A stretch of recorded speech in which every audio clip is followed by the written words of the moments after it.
Tēnā te katoa, ko Paris James, aterea shā tōku ingoa, no whakaki me poronga hawa hei, e ngari ki ahuriri o no hope no wana. I was raised out of Lower Gulf, BC. I only went. I'm from Liko Hikutawake via Mo Maikefu. Kia ora, my name is Maurice. Everyone calls me Mo for short, and I grew up in Tauranga. Mahalo Lele. My name is Amanaki Lele Prescott Whanetau, and I identify as Whakaliti. Growing up, I always thought I was normal. I think it was more so society or everyone around me that told me that I had to walk a certain way or speak a certain way. That's when I knew I was different, or and saying that I wasn't the same as my brothers, or I wasn't the same as my sister. That's when I knew I was different. But growing up, I always thought I was normal. Whakaliti came to me at a really young age, and it was used as a derogatory term, more so from my church peers. Roughly around the age of 8 is when I started hearing kind of names that I've never heard before. So I started hearing the word faggot quite a lot. I started hearing the word homosexual quite a lot. And because of my size, that partnered with the word fat. That was just, that was, okay, what's this? What's a, I know what fat means, but what's a fat faggot? Thankfully for the internet, I looked up all this, and I found that it was quite derogatory terms. But in regards to the type of person that I was, more flamboyant, feminine type of hunky child. So there's like, I started thinking, why have they calling me these sort of names? This isn't meant to be my fun. These are meant to be my cousins that I work with. Why are we having this sort of conversation? Why are these sort of could be being used, against me? Just growing up in the 90s, that word being gay means a lot. Like it's kind of it was an insult to be gay. I grew up in a family of 5 boys, 2 girls, and so a lot of that word was thrown around a lot. Big masculine family, a lot of my brothers pretty like dudes, and they would use that word a lot against me growing up. I was always the good girl, always the golden girl. My parents were really faithful in their faith in PIC, Presbyterian Church. So that was Erie Sunday, those white Sundays. So kind of like I grew up in a Christian home, and I was grateful to have those examples. That was pretty much my whole life. Just always did the good thing. I feel like in high school, that's when I understood that I really liked girls. But then it made me reflect back in my childhood to see if there were signs that I liked girls. And I did. And I was a tomboy. I was because I was really active. And so I remember a lot of boys. And I remember you always share so who do you like? And I said this girl's name. And I remember this guy was like, okay. And I was like, no, I'm not. I remember one specific white Sunday, all of us were on stage, all my siblings, they were singing a song which required a call and response. And it was my turn to sing a verse or a part of the song, and the lyrics were like, my name is Naki, I love the Lord, I am a Christian and I love the Lord. And then the church replies and would say, she loves the Lord or he loves the Lord. And then so when I heard the mix, everyone's laughing and we're just laughing, but then the camera zooms up on my face and I'm smiling and giggling, but you can tell I'm just like, wait, huh? It was like a click moment. And then since then it just kind of spiraled, being in youth and then getting told to get up and read something and then read it repetitively over and over and over again. Not knowing why.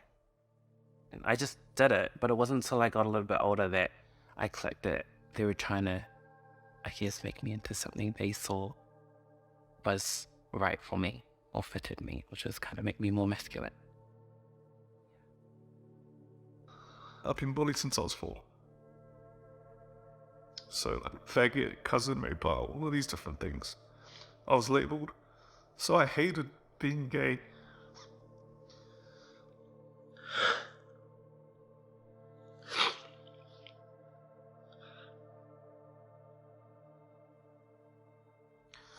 I hated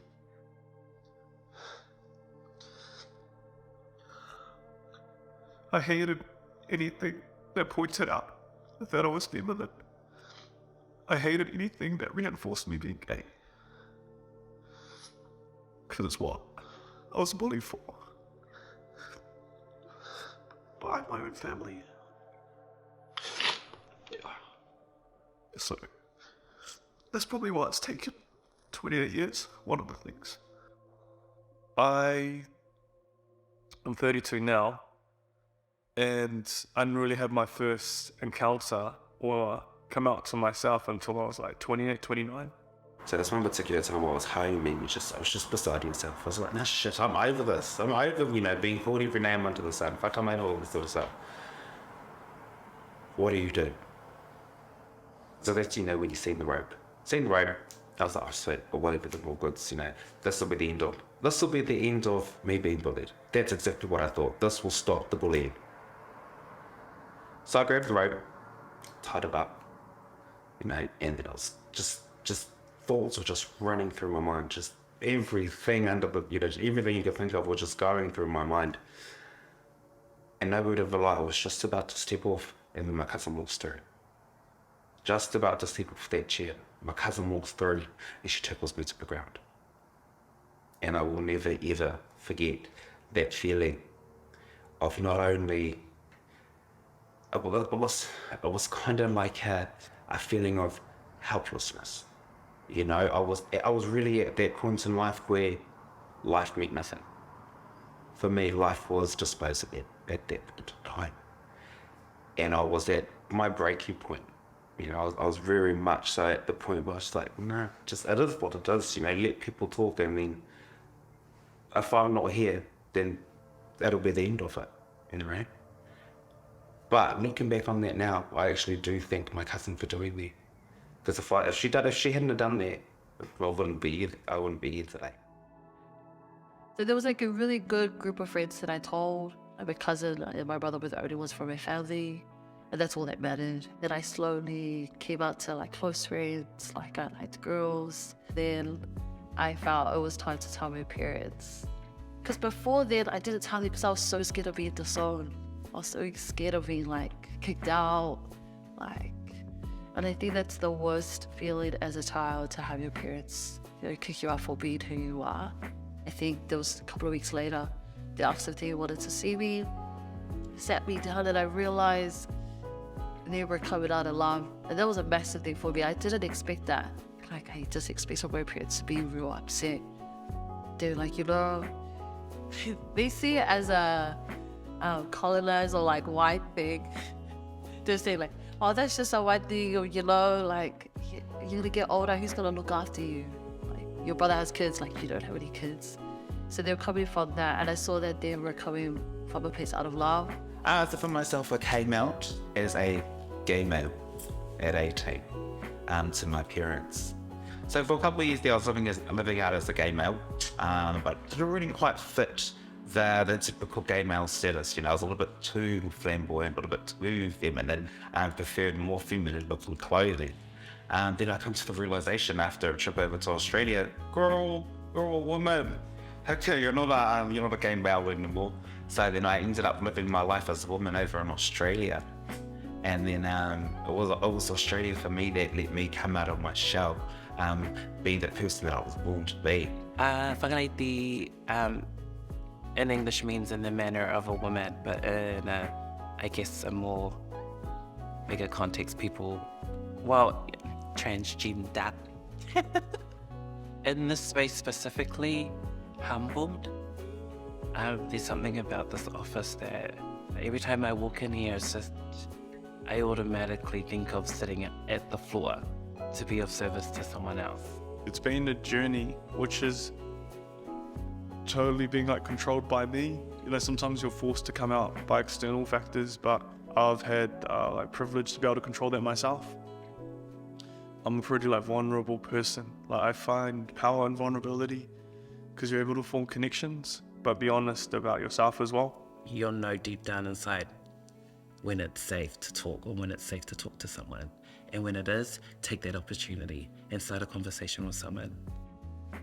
Love us the same. Hold us the same. have more conversation.